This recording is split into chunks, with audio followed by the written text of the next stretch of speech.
Hello बच्चों। तो अपन basically आज कैलकुलस के बारे में थोड़ा सा डिस्कशन करेंगे। वैसे तो ये टॉपिक बहुत बड़ा है, एक क्लास में अपन समझ ही नहीं सकते, लेकिन फिर भी कुछ बेसिक्स आपको बताऊंगा कि कैलकुलस कैसे आया, क्या इसका रीज़न था इन्वेंट होने का, कौन कौन साइंटिस्ट इसके पीछे रिस्पॉन्सिबल थे, इसका यूज़ क्या है, इम्प्लीमेंटेशन वगैरह क्या है, उन सब के बारे में अपन थोड़ा सा डिस्कस करेंगे, लाइट डिस्कशन। ओके। तो कैलकुलस बेसिकली जो वर्ड है ये लैटिन से आया है, लैटिन वर्ड से आया हुआ है ये कैलकुलस। जैसे आपने और भी वर्ड सुने होगा, कैल्क, चौक, ठीक है, कैल्क, चौक, कैलकुलेटर। ओके, इन सब शब्दों से बेसिकली लैटिन जो मेन शब्द है कैलकुलाए, वहाँ से ये चीज़ आई हुई है, कैलकुलेटर, ठीक है, इन सब जगह से आई है। अच्छा, इसका मतलब क्या होता है? कैलकुलस या कैल्क का मतलब होता है स्मॉल पेबल्स, छोटे छोटे जो पत्थर होते हैं, that means basically in Latin. अच्छा, इन छोटे छोटे पत्थरों से क्या लेना देना है कैलकुलस का, सोच सकते हो? इन छोटे छोटे पत्थरों से एक्चुअली क्या होता था, पहले के टाइम पे छोटे छोटे पत्थरों से ही कैलकुलेशंस होती थी, मैथमेटिक्स जो होती थी या लेन देन जो होता था या ट्रेडिंग जो होती थी, वो बेसिकली छोटे छोटे पत्थरों से ही होती थी।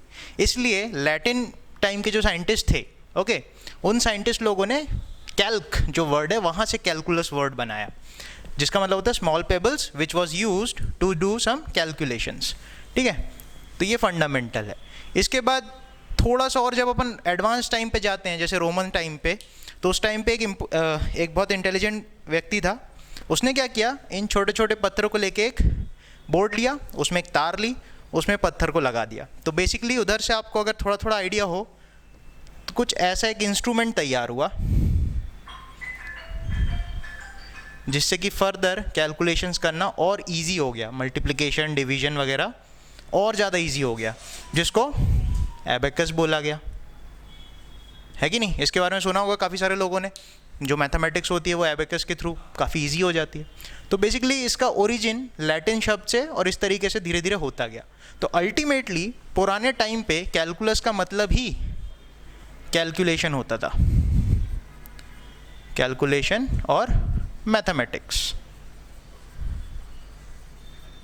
ठीक है, सबसे इम्पॉर्टेंट बात यह है कि ये बहुत सारी जगहों पे एप्लीकेबल है, बहुत सारी जगहों पे इसका यूज़ है, और कैलकुलस ही है जिसकी वजह से आज हम कंप्यूटर्स और अलग अलग जो खतरनाक खूब सारे डिवाइसेस हैं उन सब के बारे में हम सीख सके, बना सके उनको, इसी की वजह से। ठीक है, तो थोड़ा सा ब्रीफ आइडिया दूंगा कि आया कैसे था, इसकी ज़रूरत कैसे पड़ी आगे जाके।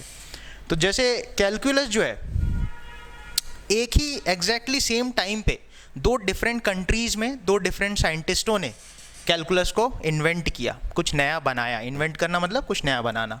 ठीक है, तो calculus was invented by two persons. First, you know well, sir Isaac Newton, जो कि ब्रिटेन में रहते थे। ओके, एंड जो सेकेंड साइंटिस्ट थे, his name is Gottfried Leibniz, GOTTFRIED,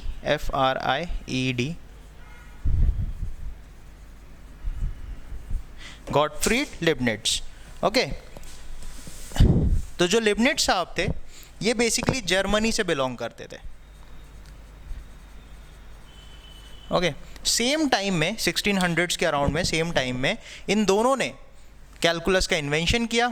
अलग अलग कंट्रीज़ में रहते थे, लेकिन ज़्यादातर शेयर इनको आइजैक न्यूटन साहब को दिया जाता है to invent the calculus in mathematics. अच्छा, इसकी ज़रूरत क्यों पड़ी वो थोड़ा सा अपन एनालाइज करते हैं। इसके बाद अच्छा, इनको श्रेय क्यों दिया गया, इनको क्यों नहीं दिया गया, वो अपन आगे ही कहानी है, वो बाद में कभी बताऊंगा आपको। फिलहाल आइजैक न्यूटन ने कैलकुलस का इन्वेंशन किया क्यों, इस चीज़ के ऊपर थोड़ा सा अपन बात करते हैं।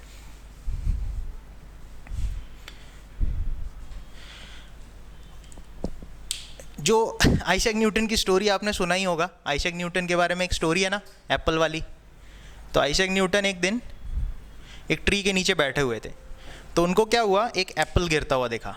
ठीक है, स्टोरी है, लेकिन इस स्टोरी का मीनिंग क्या है वो अपन थोड़ा सीखते हैं। ठीक है, तो ये जो एप्पल है बेसिकली नीचे गिरा, तो ही ऑब्जर्व दैट कि an apple falls from the tree up to the floor या up to the ground, but what about the moon which is hanging in the space?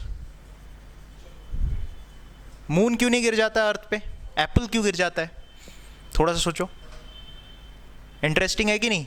Gravity, अगर आप बोलते हो कि चलो ग्रेविटी लग रही है, ग्रेविटी एप्पल पे भी लग रही है, ग्रेविटी तो मून पे भी लग रही है, बट ऐसा क्यों है कि एप्पल ज़मीन पे गिर जाता है लेकिन मून ज़मीन पे नहीं आके गिरता?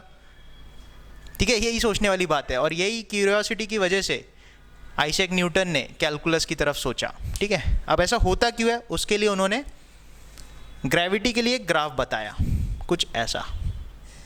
ये ग्राफ आप भी सोच सकते हो, क्या है ये ग्राफ? आपने देखा होगा, gravitational forces G m1 m2 by r का square.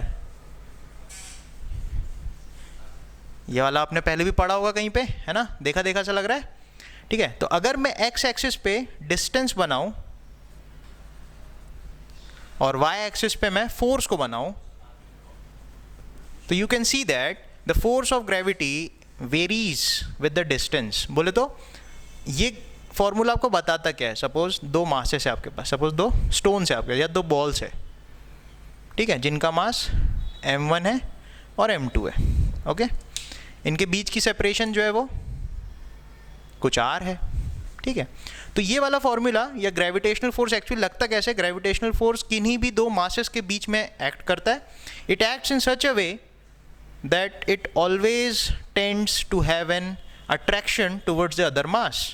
That what force of gravity tells about. Okay, तो ये फोर्स ऑफ अट्रैक्शन जो लग रही है दोनों पे इक्वल एंड अपोजिट लगेगी। मतलब m1 मास को m2 will attract towards right, whereas m2 mass को m1 will attract towards left. तो इस तरीके से फोर्स ऑफ ग्रेविटी का एक्सप्रेशन ये बनता है। ठीक है, कितने फोर्स है, कितने न्यूटन फोर्स है ये मास एक दूसरे को अट्रैक्ट करेंगे, वो हम यहाँ से बता सकते हैं। ओके, अच्छा, इससे कैलकुलस का क्या लेना देना है, थोड़ा सोचते हैं। सबसे पहले एक चीज़ इसमें आप सोचो, एक चीज़ ऑब्जर्व करो कि जो फोर्स ऑफ ग्रेविटी है अलग अलग पॉइंट्स पे अलग अलग है। देखो, जैसे अगर मैं बोलता हूँ ये पॉइंट ए है, ये वाला पॉइंट बी है, ये वाला पॉइंट सी है, ये वाला पॉइंट डी है। ठीक है, ए पॉइंट पे अगर ए को मैं यहाँ से ऐसे करके प्लॉट करूँ तो ए पॉइंट पे डिस्टेंस जो है वो बहुत कम है, लेकिन फोर्स जो है वो बहुत ज़्यादा है। देखो, वाई एक्सिस पे फोर्स है तो फोर्स देखो कितनी ज़्यादा है। वैसे ही करके जैसे जैसे आप आगे बढ़ोगे, सपोज मैं सी पॉइंट की डिस्कशन करता हूँ, सी पॉइंट की बात करता हूँ, तो सी पॉइंट पे क्या हो रहा है? देखो, जैसे जैसे आपने डिस्टेंस बढ़ाया, इन दोनों को दूर किया, तो फोर्स काफ़ी कम हो गया, फोर्स जो है काफ़ी ज़्यादा कम हो गया। तो इससे हो क्या रहा है?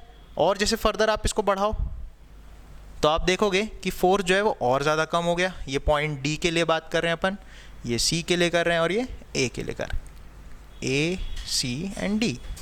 तो basically from this graph you can observe that at different distances, that is at different separations between the bodies, the force between them decreases dramatically. Okay, तो यहाँ से अपन को एक चीज़ सीखने को मिलती है कि जो फोर्स है वो डिस्टेंस के साथ किस तरीके से वेरी कर रहा है। ये बहुत इंपॉर्टेंट बात है। अच्छा, इस वेरिएशन को अपन कैसे मैथमेटिकली हम कैसे एक्सप्रेस कर सकते हैं, तो उसके लिए कैलकुलस का यूज़ किया गया। ओके, तो इसके लिए कैसे करके यूज़ करेंगे अपन देखते हैं थोड़ा सा। अच्छा, इस ग्राफ को सोचने से पहले थोड़ा सा सिंपल सोचते हैं। ठीक है, थोड़ा सा सिंपल कैसे सोचते हैं? सपोज ये y एक्सिस है, ये x एक्सिस है। ओके, एक स्ट्रेट लाइन अपन ड्रॉ कर सकते हैं। स्ट्रेट लाइन आपने पढ़ाई है, ठीक है, एक स्ट्रेट लाइन है जिसकी इक्वेशन कुछ y equals to mx plus C type की होती है। इस स्ट्रेट लाइन पे अगर आप कोई भी दो पॉइंट्स लो, कोई भी दो पॉइंट्स लो, इसको बोलो P and I let's say it Q। ठीक है, तो इस P और Q पॉइंट के लिए अपन एक बात ये सोच सकते हैं कि इस P पॉइंट का कुछ x कोऑर्डिनेट होगा एंड कुछ y कोऑर्डिनेट होगा, जिसको मैं xp as well as yp बोल रहा हूँ। इस Q पॉइंट पे कुछ इसका xq होगा एंड कुछ इसका yq होगा। ऑलराइट, तो P एंड Q पॉइंट्स के लिए अपन ने कोऑर्डिनेट्स यहाँ पे बना दिए, xq and yq, xp and yp। Okay, अच्छा, यहाँ पे एक चीज़ आप नोटिस करो कि y एक्सिस में वेरिएशन x के साथ कैसे हो रहा है। To note that variation, to note this variation we use a concept,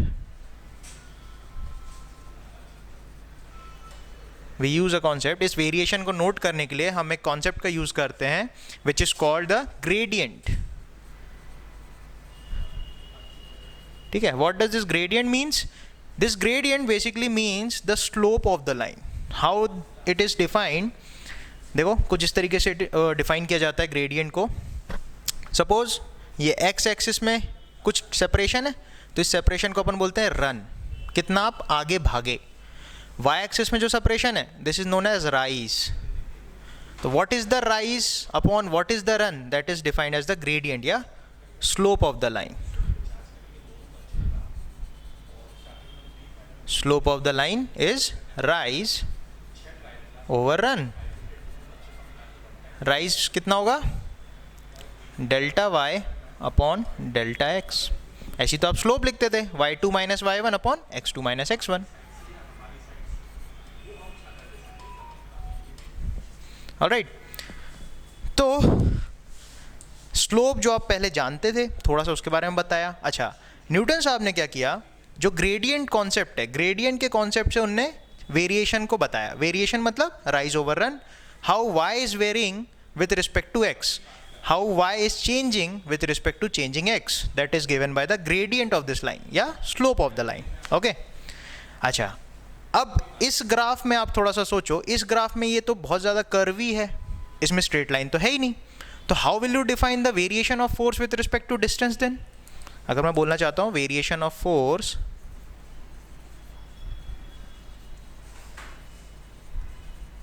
upon variation of distance, then how will you define that? ये थोड़ा सोचने वाली बात है. तो वेरिएशन ऑफ फोर्स को अपन डेल्टा एफ से डिनोट करेंगे और वेरिएशन इन डिस्टेंस को डेल्टा आर से या डेल्टा डी से अपन डिफाइन कर सकते हैं, कोई दिक्कत नहीं उसमें. इसको कैसे डिफाइन किया जाए, ये मुद्दे की बात है. तो बहुत मज़े की बात ये है, अगर आपसे पॉइंट बी पे वेरिएशन बताना चाहते हो, then you have to define a tangent at point B, something like this. Okay, लेकिन इंपॉर्टेंट बात यह है कि इस टेंजेंट का स्लोप आप कैसे बताओगे? How will you define the slope of this tangent, that is the question. और उसी के लिए कैलकुलस का इन्वेंशन किया गया. ओके, और पढ़ाना है क्या?